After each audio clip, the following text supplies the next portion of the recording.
hormati, teristimewa buat rekan-rekan media yang hadir pada kesempatan yang baik ini. Yang pertama tentu kita memanjatkan puji syukur kehadirat Tuhan Yang Maha Kuasa karena masih terus diberikan nikmat sehat hingga pada malam hari ini kita bisa melakukan berbagai aktivitas dan termasuk melakukan preskon pada kesempatan yang baik ini. Yang kedua, kami menyampaikan terima kasih dan penghargaan yang tinggi kepada rekan-rekan media yang telah meringankan langkah atas undangan kami sebagai bentuk dukungan yang sangat berharga bagi institusi Adiaksa. Rekan-rekan media, pada malam hari ini Direktur Penyidikan akan menyampaikan perkembangan penyidikan dugaan tindak pidana korupsi dalam tata kelola minyak mentah dan produk kilang pada PT Pertamina Subholding dan kontrak kerjasama tahun 2018 sampai 2023. Rekan-rekan media, sebelum Direktur Penyidikan menyampaikan rilisnya, ada beberapa hal yang ingin kami sampaikan, bahwa yang pertama, penyidik pada jajaran Jampitsus dalam perkara ini sesungguhnya telah melakukan pemanggilan dan pemeriksaan setidaknya terhadap 273 saksi dan ada 16 ahli dari berbagai latar belakang keahliannya. Dan beberapa waktu yang lalu, sebagaimana kita ketahui, 9 orang sudah ditetapkan tersangka dan saat ini berkas perkaranya sudah dilimpahkan ke tahap penuntutan. Dan kita harapkan dalam waktu dekat akan bisa dilimpahkan ke pengadilan oleh jaksa penuntut umum. Dalam perkembangannya, dalam pemeriksaan terhadap 273 saksi, bahwa penyidik menemukan fakta-fakta terkait dengan adanya keterlibatan berbagai pihak lain. Oleh karenanya, penyidik tentu setelah melakukan pendalaman, maka dilakukanlah pengembangan penyidikan. Dan penyidik beberapa waktu telah melakukan ekspos terhadap perkara ini. Bagaimana nanti hasilnya, Direktur Penyidikan akan menyampaikan kepada kita semua. Oleh karenanya, rekan-rekan media, mari kita simak bersama hal-hal yang akan disampaikan oleh Direktur Penyidikan terkait dengan perkembangan penyidikan ini. Kepada Pak Direktur Penyidikan kami persilakan. Terima kasih. Assalamualaikum warahmatullahi wabarakatuh. Selamat malam. Salam sejahtera bagi kita semua. Yang saya hormati Bapak Kapus Penkum beserta jajaran, para Kasubdit, terutama yang saya hormati teman-teman wartawan yang pada malam hari ini hadir meliput konfes yang diadakan oleh Pak Kapus Penkum. Untuk itu saya akan menyampaikan perkembangan penyidikan perkara dugaan tindak pidana korupsi tata kelola minyak mentah dan produk kilang pada PT Pertamina Persero Holding dan kontraktor kontrak kerjasama. Pada hari ini, Kamis 10 Juli 2025,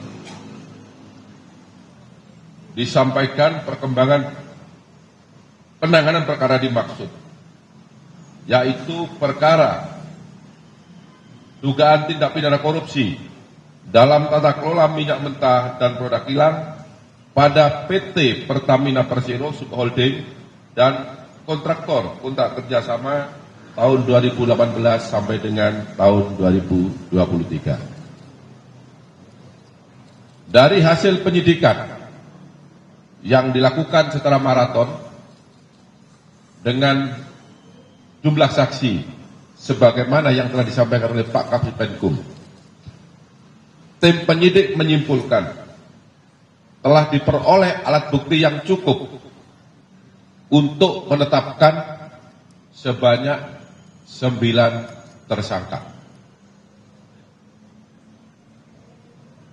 Adapun ke-9 tersangka tersebut dapat saya sampaikan sebagai berikut.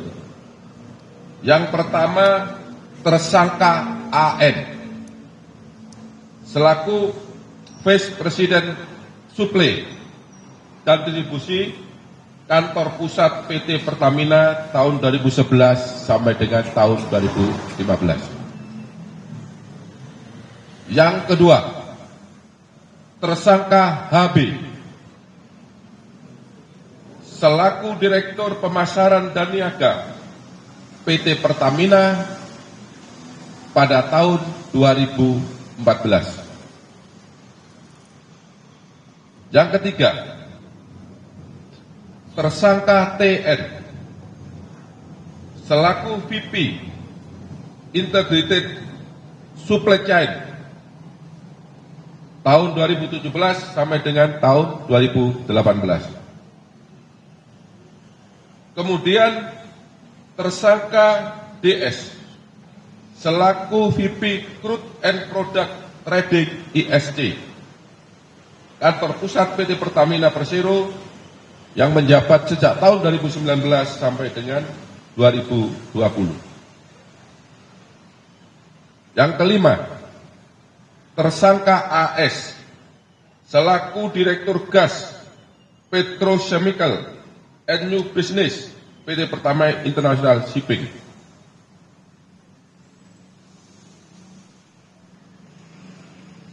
Kemudian yang keenam, tersangka HW selaku mantan SVP Integrated Supply Chain tahun 2018 sampai dengan tahun 2020.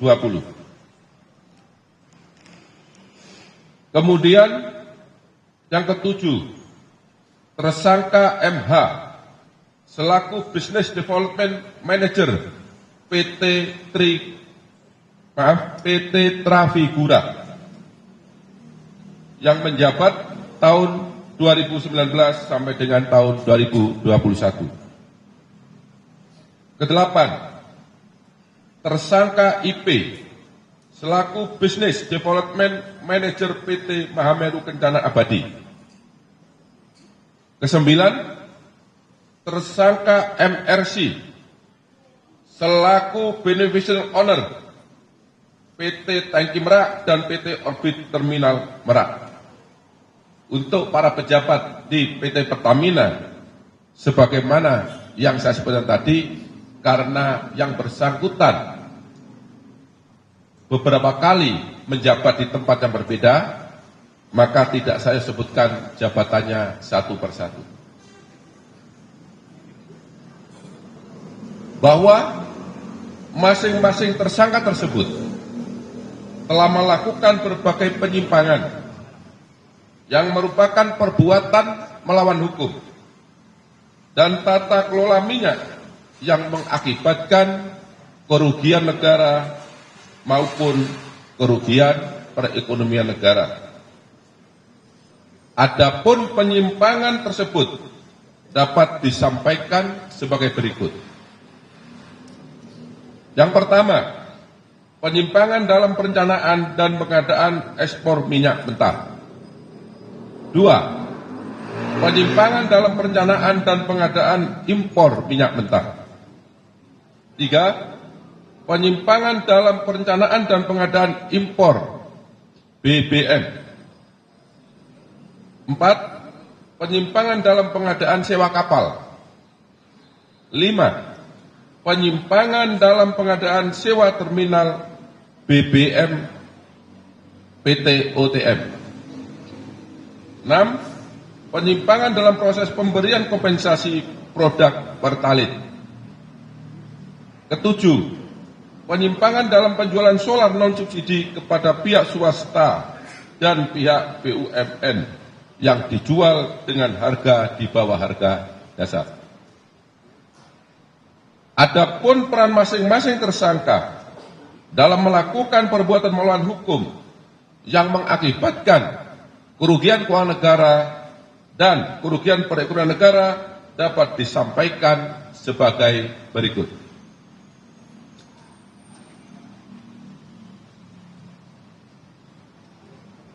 Tersangka AN memiliki beberapa peran, yaitu melakukan proses penyewaan OTM secara melawan hukum dengan menghilangkan hak kepemilikan Pertamina dan harga yang tinggi di dalam kontrak pengadaan. Bersama dengan tersangka HB melakukan proses penunjukan langsung kerjasama sewa TBB Merak secara melawan hukum. Melakukan negosiasi harga sewa dengan mengakomodir nilai sewa yang mahal, yaitu sebesar 6,5 USD per kiloliter dengan menghilangkan skema pemilikan aset PT UTM. Selanjutnya, melakukan proses penjualan solar di bawah harga dasar secara melawan hukum kepada pihak BUMN dan pihak swasta.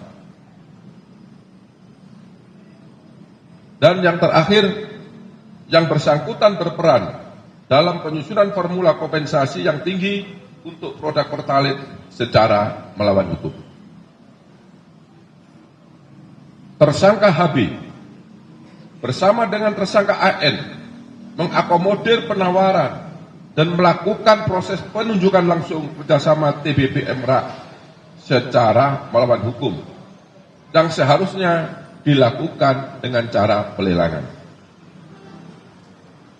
Kemudian melakukan proses penyewaan OTM secara melawan hukum dengan menghilangkan hak kepemilikan Pertamina atas objek sewa terminal BBM Merak dan harga yang tinggi dalam kontrak atau perjanjian.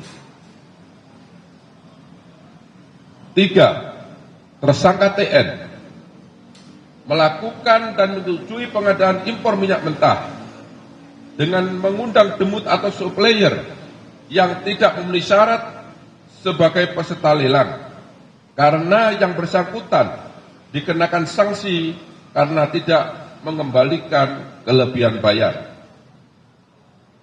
Kemudian menyetujui demut atau supplier tersebut sebagai pemenang lelang, meskipun praktek pelaksanaan pengadaan tidak sesuai dengan prinsip dan etika pengadaan, yaitu volume basit yang dicantumkan dalam lelang impor minyak mentah dan perlakuan istimewa kepada supplier tersebut.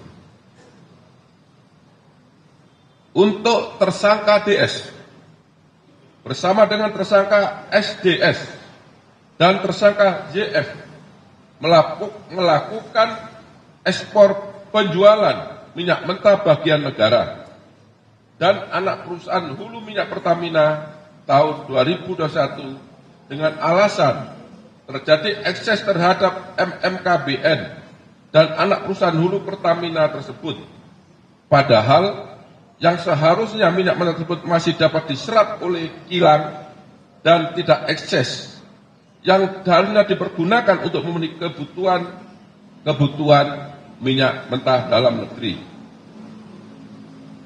Kemudian di waktu yang sama, DS bersama dengan tersangka SDS dan tersangka YF melakukan impor minyak mentah dengan jenis yang sama dari luar negeri dengan harga yang lebih mahal.